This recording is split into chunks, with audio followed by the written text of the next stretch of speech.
বনুকে সঙ্গে করে সবাই শুয়ে পড়েছে। ওরে বাবা রে, ওইটা আস্থা। আর দিয়া কোনটা? ওইটা দিয়া। আর অম্বি কোনটা? ওরে বাবা রে, সত্যি ভালোবাসা কাকে বলে। হ্যাঁ, দিদিরা শুয়েছে তো ও শুয়ে পড়েছে। ও সত্যি মা গো, আস্তে মাথায় লাগবে মা, মাথায় ভুট করে লেগে যাবে। দিদির সাথে শুয়ে আছে।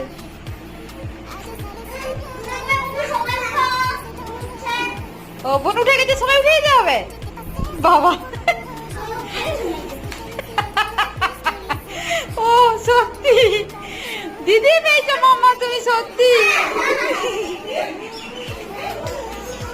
দিদিরা এখন পূজার ছুটিতে পড়াশোনা করার জন্য যেটুকু সন্ধ্যাবেলা যেটুকু পড়ে সকালবেলা, তা বাকি বাদ বাকি সবাই সবাই এখানে দিদিরা।